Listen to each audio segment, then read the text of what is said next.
जी, स्वागत है आपका आप सभी का तिलक हाईटेक तिलक के डिजिटल प्लेटफॉर्म पे।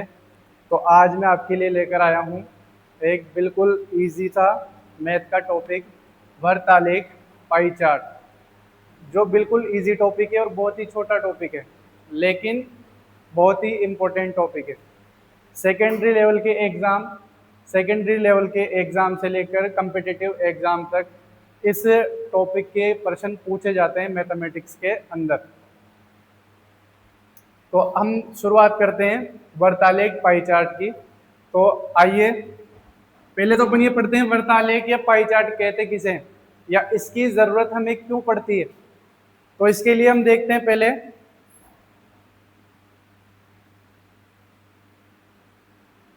कठिन आंकड़ों को।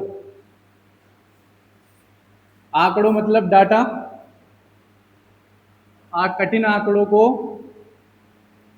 सरलता से समझने के लिए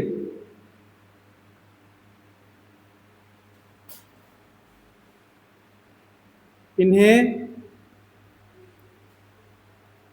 सारणी या चार्ट में प्रस्तुत करते हैं।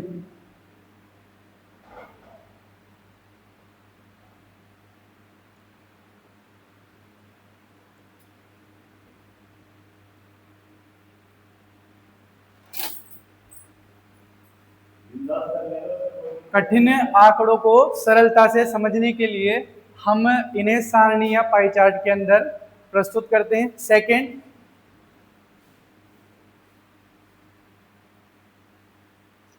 आंकड़ों को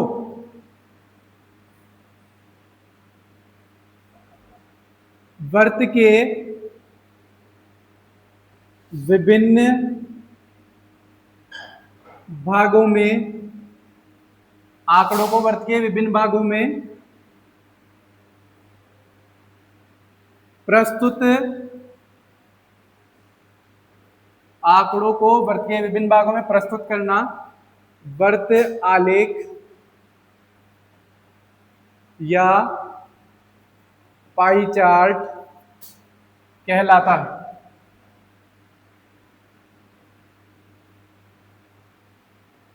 तो हमें पाई चार्ट की जरूरत क्यों पड़ी?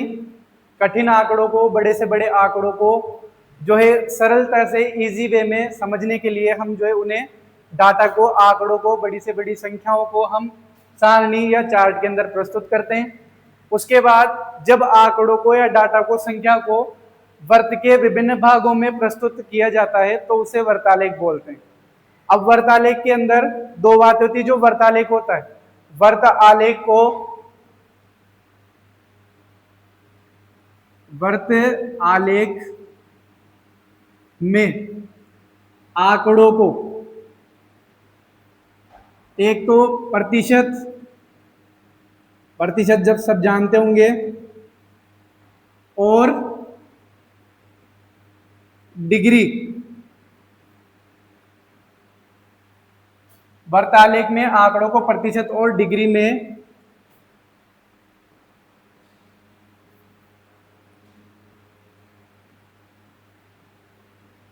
प्रस्तुत करते हैं। तो पाई चार्ट के अंदर, वर्तालेख के अंदर आंकड़ों को प्रतिशत और डिग्री में प्रस्तुत करते हैं। ग्राफ वगैरह से भी इसको समझा सकते हैं, लेकिन अभी हम प्रतिशत और डिग्री के अंदर पाई चार्ट को पढ़ेंगे। आगे आंकड़ों को वृत्त में प्रतिशत के अंदर 100 भागों में बांटते हैं और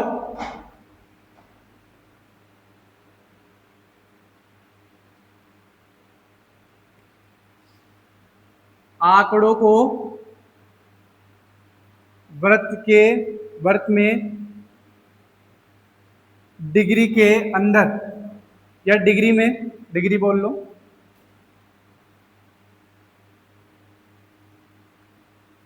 डिग्री में 360 डिग्री में विभाजित करते हैं। तो वर्तालेख को प्रतिशत के अंदर 100 भागों में डिवाइड करते हैं। अब इसको 100 भागों में क्यों बांटते हैं प्रतिशत के अंदर? क्योंकि प्रतिशत जो है 100 होता है, प्रतिशत का मतलब ही 100 होता है, 100 होता है। उसके बाद आंकड़ों को वर्त में, डिग्री में, अगर डिग्री में अगर आंकड़ों को अपनों को डिवाइड करना है तो उसको 360 डिग्री के कोणों में विभाजित किया जाता है। तो अब 360 डिग्री के कोणों में ही क्यों विभाजित किया जाता है? क्योंकि ये वर्त है अपना, इस वर्त का जो केंद्र होता है, इस केंद्र के जो चारों ओर बनने वाले कोण होते हैं, उन कोणों का योग 360 डिग्री होता है। ये जो वर्त है, वर्त यानी कि सकेंद्रीय वर्त जो होते हैं, सकेंद्रीय कोण, उनके जो योग होता है उनका, वो 360 डिग्री होता है। जो कोण है, ये कोण के चारों ओर 360 डिग्री के कोण बनाए जाते हैं, इसलिए हम इसको वर्त के अंदर डिग्री को 360 डिग्री में विभाजित करते हैं। तो ये तो था बेसिक वर्त आलेख के बारे में। ये बहुत ही इंपॉर्टेंट टॉपिक है। अभी हाल ही में राजस्थान के इतिहास की दूसरी सबसे बड़ी भर्ती, चतुर्श्रेणी भर्ती, उसके अंदर मैथ का एक टॉपिक है, ये 3 से या 4 नंबर का। ठीक है, तो ये तो था इसका बेसिक नॉलेज, बेसिक डिटेल। अब अपन चलते हैं इसके अंदर क्वेश्चन के अंदर, भाई इसके क्वेश्चन कैसे पूछे जाते हैं। तो यहां तक ठीक है।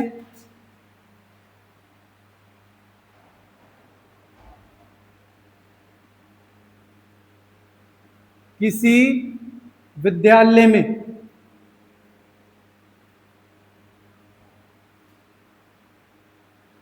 छात्रों की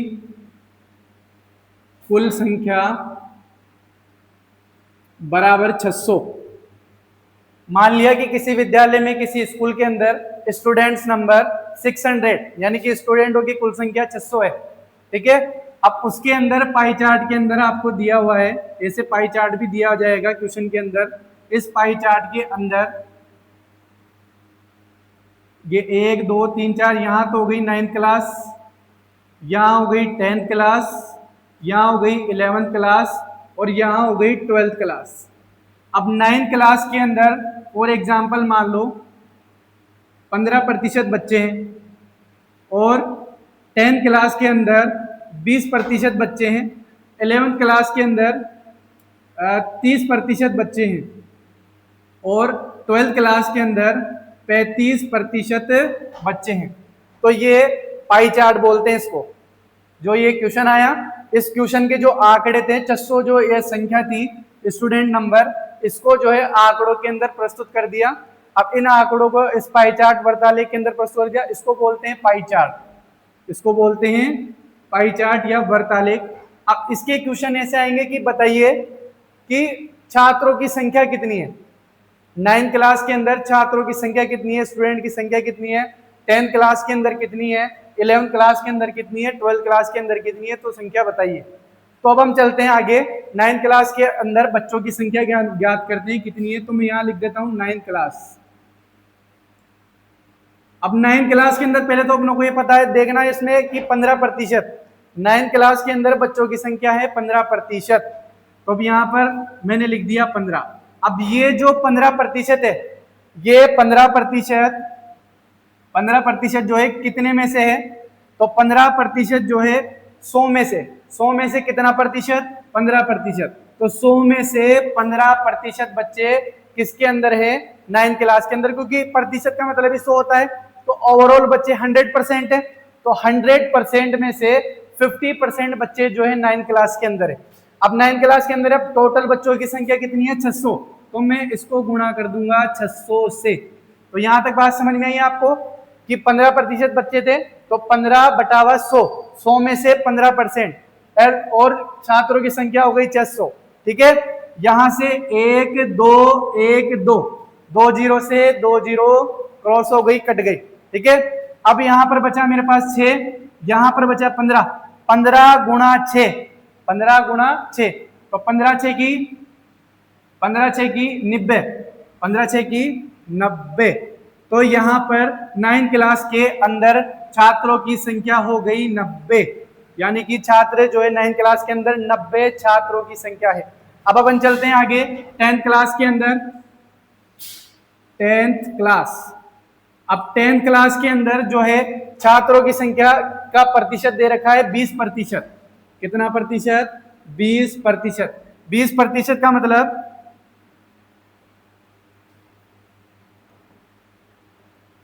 20%। अब 20% कितने में से बेटा? 100 में से। तो 100 में से 20% बच्चे 10th क्लास के अंदर पढ़ रहे हैं, तो 100 में से 20 बच्चे हो गए। अब संख्या, टोटल संख्या है 600, तो यहाँ पर ये हो गए 600। ठीक है, तो अब यहाँ पर 1 0 से 1 0 2, ये दोनों जीरो कैंसिल हो गई। अब 20 गुणा 6 बचा कितना? 20 गुणा 6, 20 इंटू 6, तो 20 की 120। तो 10th क्लास के अंदर छात्रों की संख्या हो गई 120।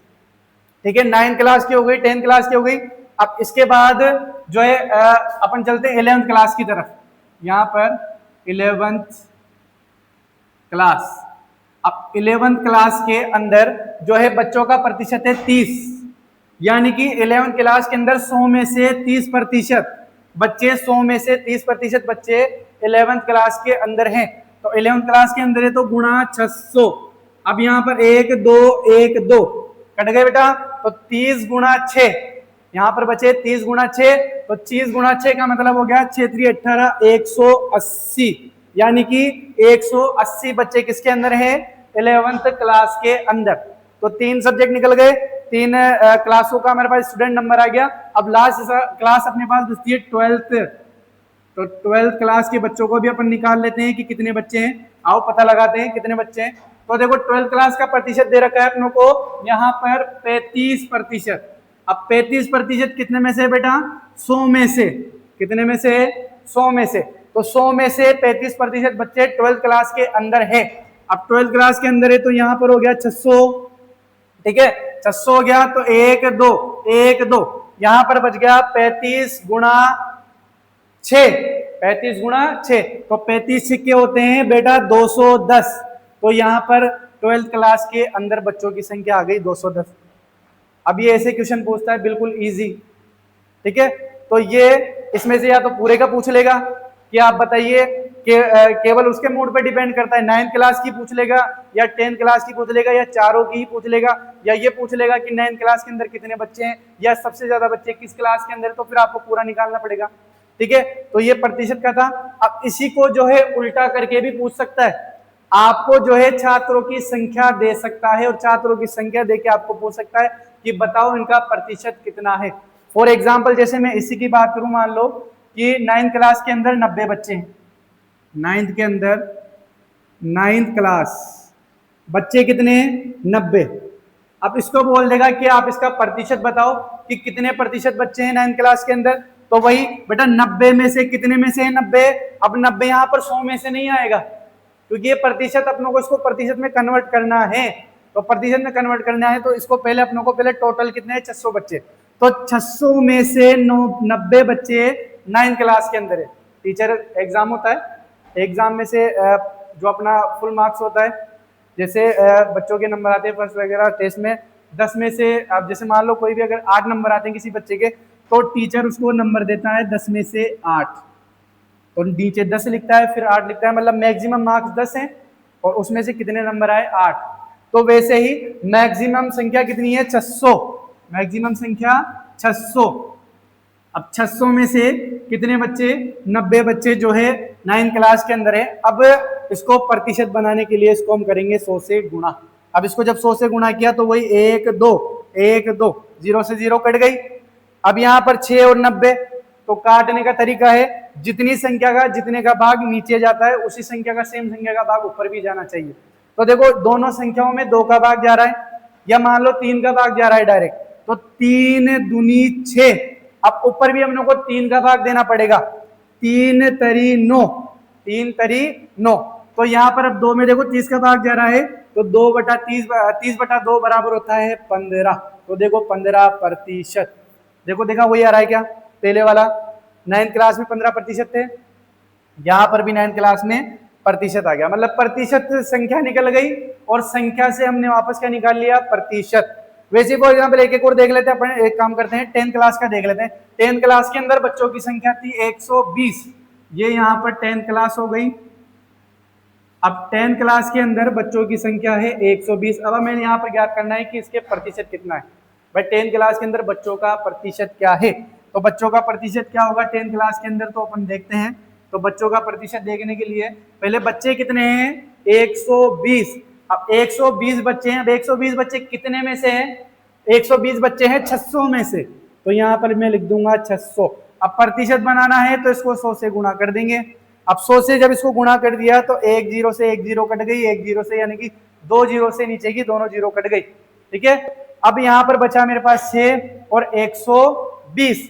अब यहाँ पर मेरे पास दोनों बच गया, तो देखो देखा डायरेक्ट ही भाग जा रहा है, 6 दूनी 12, तो यहाँ पर 20 आ गया क्या, तो यहाँ पर आ जाएगा 20%, ठीक है। तो मैंने निकाल दिया दो के। अब इसका आप दो का जो बच रहा है 11th का और 12th का, वो आप खुद घर से ट्राई करना कि आप इसको निकाल पाते हो या नहीं निकाल पाते। अगर आपको यहाँ तक समझ में आता है तो आप दो भी इजी वेज में आप निकाल लोगे। तो ये तो था प्रतिशत का। प्रतिशत का ओवरऑल यही क्वेश्चन पूछता है, या तो आपको टोटल आंकड़े दे देगा और आपसे प्रतिशत पूछेगा, या आपको प्रतिशत दे देगा और टोटल मार्क्स दे देगा, टोटल जो भी नंबर होगा किसी भी चीज का तो वो दे देगा और उससे उसका रियल नंबर पूछेगा, ठीक है। तो ये तो था प्रतिशत का। अब हम देखते हैं कि कोणों का कैसे याद करते हैं, जो कोण के अंदर जो आंकड़े आते हैं उन आंकड़ों का नंबर कैसे ज्ञात करेंगे। तो चले आगे, यहां तक क्लियर है, तो ये चलो अपन आगे चलते हैं। अब आगे अपन कोणों का जो क्वेश्चन देखते हैं, तो क्वेश्चन देखते हैं किसी विद्यार्थी के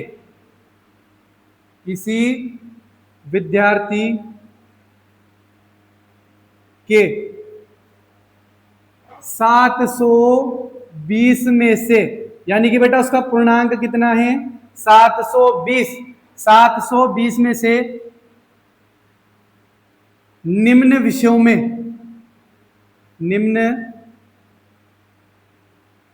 विषयों में नंबर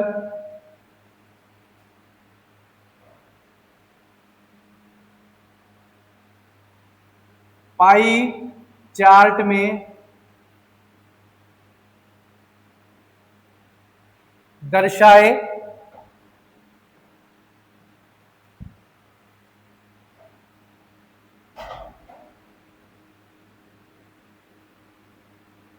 गए हैं। अब इसके लिए भी अपनों को पाई चार्ट दिया हुआ है, तो पाई चार्ट दिया हुआ है तो मैं यहां पर लिख देता हूं उस पाई चार्ट को।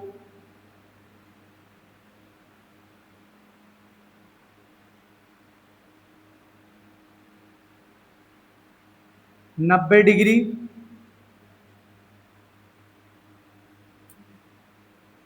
80 डिग्री,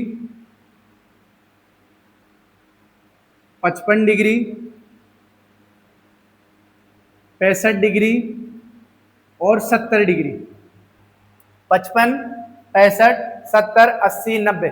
अब मैंने कहा था आप इनको काउंट कर लो सभी को, तो 360 आएगा। इनका टोटल कितना आएगा 360। तो कोणों का टोटल हो गया यहाँ पर 360 डिग्री, क्योंकि मैंने बताया था वर्त के सकेंद्री वर्तों के कोणों का योग 360 डिग्री होता है, ठीक है। अब यहाँ पर इसका दे दिया 90 डिग्री। जो नंबर आए हैं वो आए हैं मैथ्स के अंदर। मैथ्स पढ़ रहे हैं बेटा, तो सबसे ज्यादा नंबर ही मैथ्स के अंदर होने चाहिए, ठीक है। तो मैथ्स के अंदर, और फिर उसके बाद हिंदी के अंदर 80 डिग्री नंबर। उसके बाद फिर यहाँ चलते हैं 70 नंबर साइंस के ले लेते हैं, SCI साइंस। और 65 डिग्री नंबर जो है हमारे आते हैं सोशल साइंस के अंदर, ठीक है। और 55 डिग्री नंबर आए हैं इंग्लिश के अंदर। ये लो इंग्लिश ले लेते हैं, अंग्रेजी का जमाना है आजकल। चलो यहाँ पर ये पाई चार्ट दिया गया है, इस पाई चार्ट में जो है नंबर दे रखे हैं टोटल 720, और 720 में से ये जो नंबर नहीं बताया इसने रियल नंबर कितना है, बस ओनली कोणों का जो एंगल का है एंगल का मान दे दिया यहाँ पर कितना है 90%, 55%, 65%, 70 और 80%। तो हमें अब इसके नंबर निकालने की मैथ में कितने नंबर आए, इंग्लिश में कितने नंबर आए, सोशल साइंस में कितने नंबर आए, साइंस में कितने नंबर आए, हिंदी में कितने नंबर आए। तो चलो पर मैथ को निकाल लेते हैं पहले, भाई मैथ के अंदर कितने नंबर आए। तो यहाँ पर मैं सब्जेक्ट लिख देता हूँ मैथ्स। अब मैथ्स के बेटा मुझे बताओ मैथ्स के कितने डिग्री है 90 डिग्री, वही वाला तरीका। 90 डिग्री है। अब 90 डिग्री कितने में से है? 360 डिग्री में से। तो यहाँ पर 90 डिग्री है 360 में से, तो नीचे आएगा 360 डिग्री। 90 डिग्री 360 डिग्री में से 90 डिग्री मैथ्स के अंदर है। और टोटल नंबर कितने हैं उसके बेटा? 720। कितने हैं? 720। देखो 360 डिग्री 360 से 720 कट रहा है दो बार में। 360 एकम 360, 360 दूनी 720, ये पूरा का पूरा ऐसा कट रहा है दो से। देखो देखा 90 गुणा 2, 90 गुणा 2, तो 90 गुणा 2 कितना होता है बेटा? 180। तो बेटा मैथ्स के अंदर उसके कितने नंबर आए? 180। कितने में से? 720 में से मैथ्स के अंदर उसके नंबर आए हैं 180। अब अपन चलते हैं आगे, इंग्लिश अपन निकाल लेते हैं हिंदी का। ये लो मैंने निकाला हिंदी। अब हिंदी के अंदर बेटा 80% है। अब 80% कितने में से है? 360 में से। 360 डिग्री में से 80 डिग्री नंबर किसमें है? हिंदी के अंदर। अब वही 720 से इसको भी गुणा कर देंगे। यहां पर मैंने गुणा किया इसको 720 से, तो वही 360 से दो बार में कट रहा है 720। 80 गुणा 2, 80 गुणा 2, तो 80 गुणा 2 होता है बेटा 160। यानी कि 160 नंबर उसके आए हैं बेटा हिंदी के अंदर। ठीक है, उसके बाद अपन बात करते हैं अपन साइंस की। साइंस ले लेते हैं, ये लो SCIENCE साइंस। अब साइंस के अंदर जो है नंबर आए हैं बेटा 70 डिग्री। अब 70 डिग्री नंबर कितने में से आए हैं? 360 डिग्री में से। अब गुणा 720, तो 360 दूनी 720। अब सब दो आ गया यहाँ पर बेटा। 70 गुणा 2, 70 गुणा 2, 70 गुणा 2 होता है बेटा 140। 70 गुणा 140, तो 140 नंबर उसके आए हैं बेटा साइंस के अंदर। तो मैथ्स का निकल गया, हिंदी का निकल गया, साइंस का निकल गया। Maths, Hindi, science. अब बच रहा है मेरे पास सोशल साइंस। तो यहां पर सोशल साइंस का भी निकाल लेते हैं। सोशल साइंस, ये लो। अब सोशल साइंस की बेटा बात करें, सोशल साइंस के अंदर मेरे पास नंबर है 65 डिग्री। यहां पर आ गए 65 डिग्री। अब 65 डिग्री कितने में से है बेटा? 360 डिग्री। अब 360 डिग्री है। अब यहां पर अपन गुणा करेंगे इसको 720 से। अब जब इसको 720 से गुणा किया तो फिर वही काटेंगे अपन 360 से 720 बार में, दो बार में कट गया। अब 65 गुणा 2, 65 गुणा 2 कितना होता है बेटा? 65 गुणा 2, 65 गुणा 2 होता है बेटा 130। तो उसके सोशल साइंस में कितने नंबर आए बेटा? 130 आ रहा बेटा, बिल्कुल। अब देखो अगला अपना लास्ट से बच गया इंग्लिश। ये लो इंग्लिश और निकाल लेते हैं भाई, कितना अंग्रेज है अपना बेटा। चलो इंग्लिश के अंदर निकालें, तो इंग्लिश का अंदर हो गया 55 डिग्री। 55 degree, 55 degree. अब 55 डिग्री कितने में से बेटा? 360 में से। 360 में से 55 डिग्री गुणा 720, गुणा 720। 360 में से 720 गए तो 2, 55 गुणा 2, 55 गुणा 2, तो 55 गुणा 2 बेटा होता है 110। 55 गुणा 2 होता है बेटा 110। तो देखो हमने सबके नंबर निकाल लिए। और बेटा इनको सबको अगर आप टोटल करोगे तो इन सबका टोटल 720 ही आना है। कितना आना है बेटा? 720, क्योंकि नंबर दे ही नहीं रखे थे, ओनली कौन दे रखे थे, कौन से हमने नंबर निकाले। अब ये जो नंबर कितने में से बेटा? 720 में से। अब इनको आप काउंट कर लेना, 720 ही आएगा। तो ऐसे क्वेश्चन पूछता है, पूछ लेता कौन देके बताइए कौन से विषय में छात्र ने जो है सबसे ज्यादा नंबर प्राप्त किए। तो सबसे ज्यादा नंबर किसी में प्राप्त किए देगा? देखो ऑब्वियसली बात है 90 डिग्री एंगल है तो 90 डिग्री के ही ज्यादा होंगे। तो यहाँ पर लेकिन उसमें पूछता है कितने नंबर अधिक प्राप्त किए, किससे अधिक प्राप्त किए। जैसे मान लो उन्होंने बोल दिया कि बताइए छात्र ने हिंदी विषय के जो अंक है उससे कितने अधिक अंक उसने मैथ्स के अंदर प्राप्त किए। तो पहले अपनों को हिंदी का पता होना चाहिए कि हिंदी में कितने नंबर लिए उसने, और हिंदी के बाद फिर मैथ्स में। तो अब उसने जैसे मान लिया कि 160 नंबर जो हिंदी में प्राप्त किए और मैथ्स में प्राप्त किए 180 नंबर, तो उसने हिंदी से जो है कितने अधिक ज्यादा मैथ में प्राप्त किए थे बेटा? बताओ देखा। 20 नंबर, 20 नंबर ही प्राप्त किए उसने। 20 नंबर ज्यादा किसमें प्राप्त किए? मैथ के अंदर। हिंदी से 20 नंबर ज्यादा उसने किसमें प्राप्त किए? मैथ के अंदर। तो ये छोटा सा टॉपिक था, बिल्कुल इजी टॉपिक था, पाई चार्ट का, वर्तालेख का। केवल और केवल ये दो ही टाइप के क्वेश्चंस आते हैं इसके अंदर ज्यादा मोस्टली। तो ये दोनों जो है अपने जो सेकेंडरी लेवल की बुक्स होती है, एनसीईआरटी की बुक्स, उनमें भी ये टॉपिक है। उसके अलावा जो कंपटीशन एग्जाम्स होते हैं उसमें भी मैथ्स का एक टॉपिक है। ठीक है, तो ये पूरा हो चुका, बिल्कुल ऐसे ही क्वेश्चन आते हैं। फिर मिलेंगे अगली क्लास के लिए।